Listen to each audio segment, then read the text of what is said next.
Hello, good evening students. This is imperial academy और मैं आज आपको क्लास 6 का आईसीएसई बोर्ड का चैप्टर 12 फंडामेंटल ज्योमेट्रिकली कॉन्सेप्ट मैं आपको बताने जा रहा हूँ। तो आइए फटाफट वीडियो को हम लोग तैयार करते हैं। तैयार किया हुआ है और इसको ध्यान से देखते हैं। सबसे पहला पॉइंट आपका है पॉइंट। पॉइंट क्या होता है? तो पॉइंट का मतलब है कि नो डायमेंशन, मतलब इसकी ना तो कोई लंबाई होती है, ना चौड़ाई होती है, ना तो ऊंचाई होती है। मैं इंग्लिश में भी लिखा हूं और उसको मैं हिंदी में भी ट्रांसलेट कर दे रहा हूं। नो डायमेंशन का मतलब नाइदर लेंथ, ब्रेथ और थिकनेस, ना तो लंबाई, चौड़ाई और ना तो इसकी मोटाई होती है। एग्जाम्पल के तौर पर जैसे हमको एक पॉइंट को रिप्रेजेंट कर रहा है, ये पॉइंट बी रिप्रेजेंट कर रहा है, ये पॉइंट सी रिप्रेजेंट कर रहा है। अभी इसकी ना तो लंबाई होती है, ना चौड़ाई होती है, ना मोटाई होती है। इसका मतलब है it can not be measured, इसको मेजर नहीं किया जा सकता। अगला मैं कॉन्सेप्ट पे आता हूं। नेक्स्ट है लाइन। तो लाइन क्या होता है? तो लाइन की बात करें तो that is a straight path, ये स्ट्रेट पाथ होता है।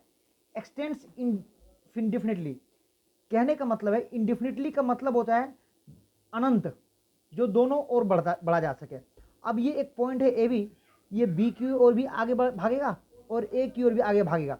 जब ये आगे भाग ही रहा है, जब इसका कोई डायमेंशन ही नहीं पता चल रहा हमें कि भाई ये कहां तक जाएगा, इसका मतलब है it can not be measured, इसको मापा नहीं जा सकता, इसकी लंबाई ज्ञात नहीं की जा सकती।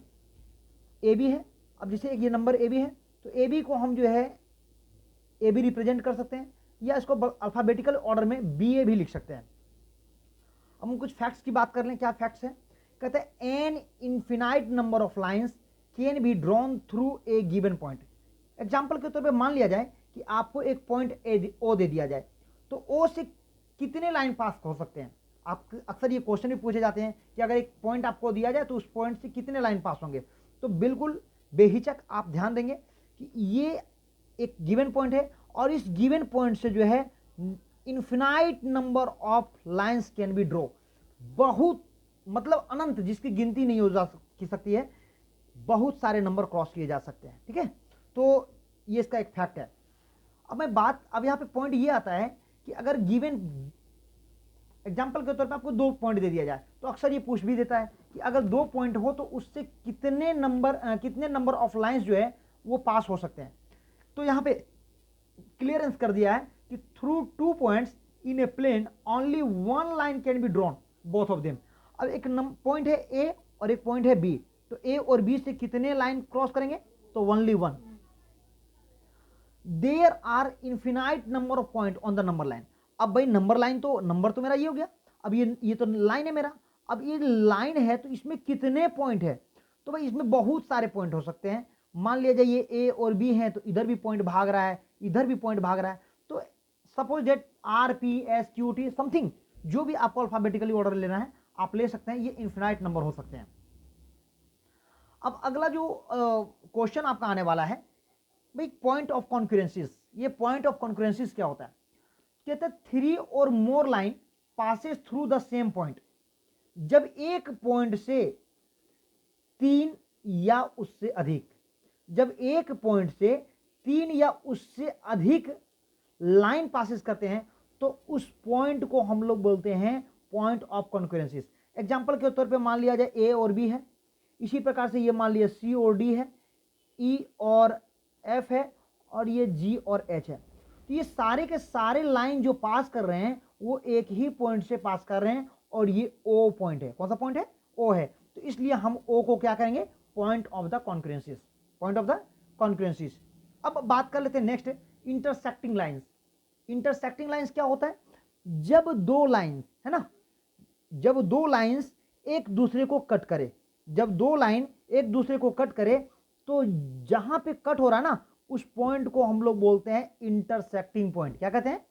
Intersecting point. तो ओ मेरा जो है यहां पे इंटरसेक्टिंग पॉइंट है। अब जैसे ही 2 लाइन से मैं तीसरी लाइन की बात करूंगा तो ये मेरा इंटरसेक्टिंग पॉइंट ना होकर क्या बन जाएगा? Point of concurrencies. क्या है? Point of concurrencies. तो पॉइंट ऑफ कॉन्करेंसिस और इंटरसेक्टिंग लाइन में मूल अंतर क्या है कि इंटरसेक्टिंग लाइन दो लाइन जब एक दूसरे को क्रॉस करते हैं तो इंटरसेक्टिंग होता है, और जब 3 या 3 से अधिक होते हैं तो उसको हम पॉइंट ऑफ कॉन्करेंसिस कहते हैं।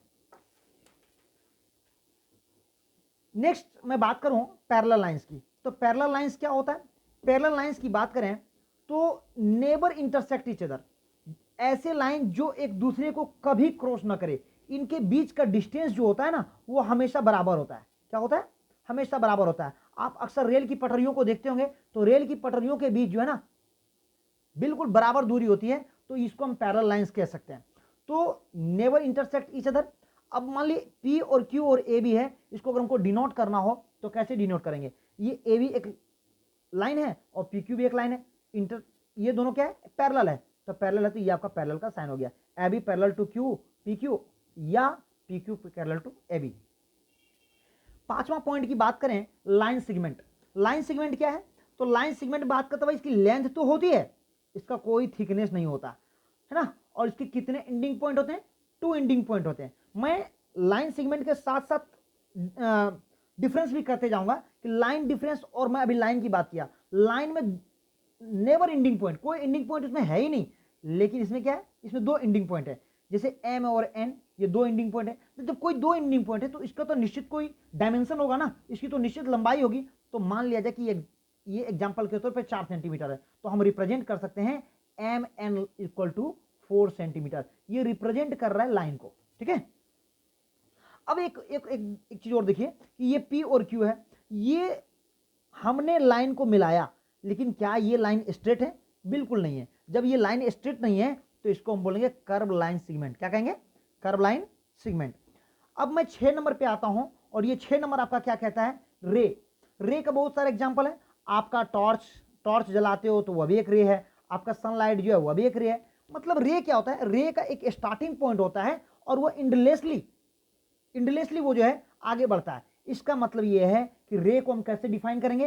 तो 1 ending point, this is 1 ending point, 1 directional endless. अब देखिए ये क्या है? ये आगे जा रहा है, ये कहां तक जाएगा इसकी कोई निश्चित सीमा नहीं है।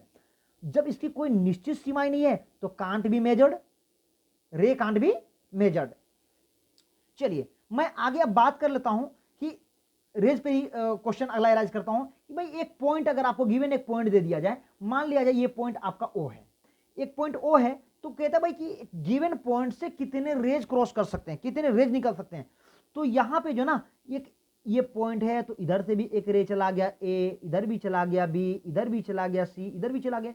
मतलब infinite number of raise can be drawn from one point. एक पॉइंट से जो है अनंत किरणें गुजर सकती है, अनंत किरणें निकल सकती है, इसका कोई अंत नहीं है, ठीक है। चलिए मैं लास्ट बताने जा रहा हूं, और यह अपोजिट रेस।